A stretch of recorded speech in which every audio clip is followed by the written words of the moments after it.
Selamat datang di Ermo TV.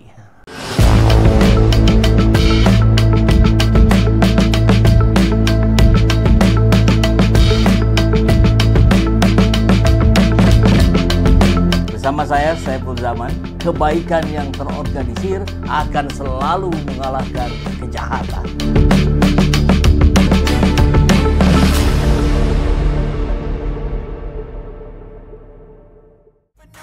Bitch, you ain't seen anything. I pop off with the new rock, electronic, blow the sonic roof up. I'm too honest when I take a few shots. They're too toxic, need to take the noose off. And you cannot save me, 'cause I don't need saving. It's everything I've been chasing. Luar biasa memang pergerakan relawan ini, kan kita tahu juga Kang Dodi kemudian setelah 2019, 2024 masih ini juga kan, masih aktif juga Iya, aktif. 2024 nih ke mana kemarin, Kang? 2024 saya sebenarnya bingung ya. Atau tidak? Saya punya pilihan, tapi saya tidak membuat simpul karena udah banyak simpul. Tapi sebelumnya di Prabowo. Sebelum di Prabowo. Oke, 2019 itu Prabowo. Iya. Oke. Nah, hari ini kemudian sama-sama bersama kawan-kawan yang lain menuntut adili Jokowi. Ya. Kira-kira harapannya ke depan apa nih, Kang, untuk tuntut adili Jokowi ini sejauh mana nih? Kan kita dengar ada diskusi-diskusi di ruang publik ini yang mengatakan bahwa sudahlah itu hanya omon-omon aja, kita adili juga nggak mungkin itu diadili gitu. Terlalu kuat Jokowi misalnya. Terus ketika kita belum bisa menggerakkan mahasiswa sejumlah 1 atau 2 juta di gedung DPR, mimpi itu mau adili Jokowi. Gitu. Ada yang begitu. Arogan memang. Beberapa pengamat. Kemudian yang masih positif, misalkan Pak Rizal Fadilah, jangan dikira ini segala penentu itu Allah gitu. Dan titik di mana seseorang akan terjungkal atau roda itu berputar, kita tidak pernah tahu. Yang wajib kita lakukan adalah kita berproses saja gitu. Nah, kalau Pak Kang Dodi kira-kira bagaimana melihatnya tuntutan Jokowi adil ini mau sampai kapan, mau sampai mana? Saya setuju dengan apa yang dikatakan Pak Rizal Fadilah karena beliau ini guru saya lah ya, dalam hal narasi, dulu guru kita. Saya setuju, namun begini, ini arogansi para pengamat yang berpihak ke sana ini keterlaluan ya. Jokowi ini kan sekarang masyarakat biasa.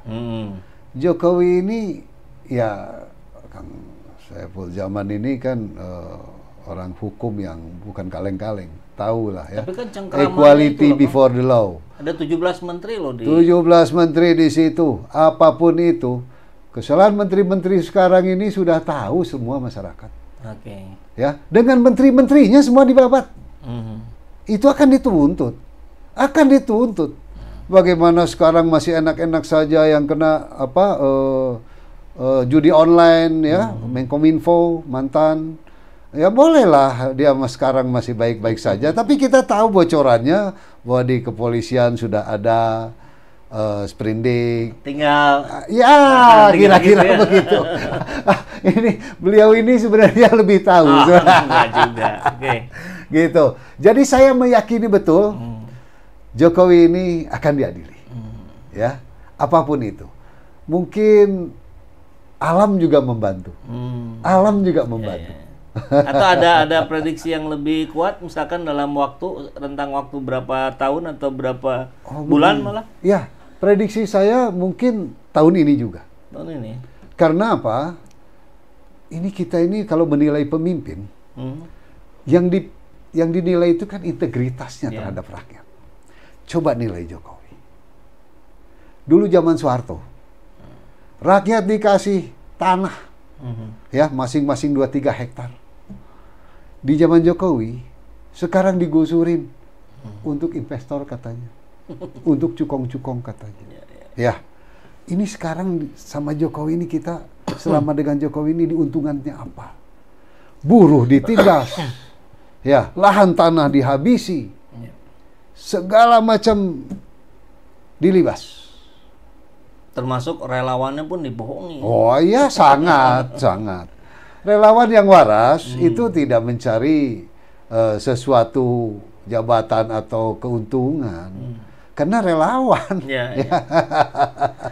Nah, Kang, ini apa yang terjadi di 10 tahun terakhir ini, rusaknya sistem yang dibuat oleh seorang Joko Widodo, kan imbasnya tentu kemana-mana kan.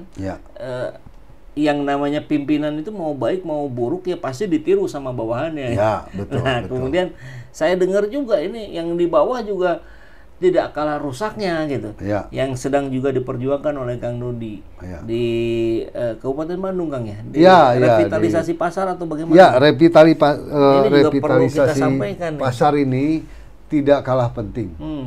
Karena kita ngomong nasional tapi kampung kita sendiri hancur-hancuran juga salah. Kita harus lebih fokus ke sana. Revitalisasi pasar ini adalah slogan yang sebenarnya skandal. Saya berani mengatakan itu. Maksudnya ini di Kabupaten Bandung? Di Kabupaten Bandung, tepatnya sekarang yang terjadi di Ciparai. Yang skandal itu? Atau diduga oleh Kang Dodi semua yang judulnya revitalisasi pasar itu skandal? Ya, betul. Itu semua udah jadi budaya. Budaya? Ya. Seakan-akan ini orang-orang ini atas dasar kajian bahwa ini pasar sudah tidak mumpuni dan seakan-akan terdesak sampai masyarakat pasar Ciparai itu masih ada kontrak sampai 2025 kayak kebelet mau berak. Tiba-tiba satu hari setelah pencoblosan Pak Dadang, pilkada kemarin itu dibabat, dipagar lalu digusur. Padahal bangunannya masih kokoh. Nah, saya pikir ini itu yang nyoblosnya ke Pak. Wah, orang sana kan Pak Dadang kan orang situ. Oh, jadi nggak mungkin nyoblos yang lain. Iyalah, mereka tahu lah. Ya. Bangunannya masih bagus, dirobohkan. Sangat kokoh, dirobohkan dengan alasan harus segera revitalisasi. Namun setelah dirobohkan, mereka terlunta-lunta, ada yang di TPS, ada yang dia berdagang di pinggir jalan dan macam-macam. Kasihan lah sebenarnya.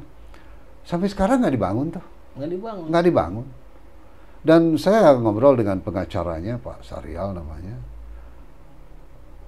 Waktu beberapa bulan yang lalu, itu sertifikatnya belum terbit. Sertifikat itu kan kalau desa mau mengkerjasamakan, basicnya harus sertifikat. Ya, bekerja sama apapun, basicnya ini hak desa harus ada sertifikat desa, baru PKS. Ya, nah ini tidak ada. Nah mungkin kemudian kita nggak tahu lah ya, sekarang apa upayanya. Yang jelas banyak pelanggaran-pelanggaran yang dilakukan oleh pemerintah daerah. Ya, dan banyak hal yang sangat merugikan rakyat. Maksudnya masyarakat pasar. Karena masyarakat pasar itu dihadapkan dengan harga yang seenaknya. Katanya revitalisasi. Dipikir revitalisasi itu ya oleh orang masyarakat umum, pemerintah daerah lah yang membiayai pasar. Ternyata pemerintah daerah itu tidak ada sama sekali untuk membiayai pasar. Swasta berarti? Murni swasta. Dan yang menentukan juga swasta rupanya. Sekarang gini, kalau saya jadi anggota dewan, ketika menentukan harga, walaupun ada ikatan warga pasar misalnya yang mewakili gitu, lalu menentukan 19.300.000 per meter. Kalau saya jadi dewan nih, saya akan teriak, membangun pasar ini berapa 1 meter? Ya. Mengapa dijualnya segitu? Wah, ini nggak wajar. Paling 3-4 juta atau mahalnya 5 juta. Dijual 19.300.000. Yang Banjaran dijual 20 juta. Apa kemudian? Pedagang-pedagang pasar asli sudah tidak ada karena nggak terbeli. Sekarang yang beli ya orang-orang mampu lah, yang katanya bisa disewakan. Akhirnya juga sekarang sepi. Sepi Banjaran, banyak saksinya. gitu. Nah, ini revitalisasi ini main-mainan penguasa berskandal dengan pengusaha. Ini raja-raja kecil. Raja-raja kecil. Dan ini apabila kita biarkan, akan terus bergulir. Mereka akan nyaman dengan gaya-gaya seperti ini. Nah, di mana? Cigasong, yaitu di Majalengka, pasar Cigasong itu sudah terungkap. Ya. Semoga ini juga terungkap lah. Jadi ini perjuangan Kang Dodi dengan kawan-kawan ya, terus perjuangan para pedagang pasar lah. Para pedagang pasar, real nih kehidupan yang menyangkut hajat hidup orang banyak. Betul.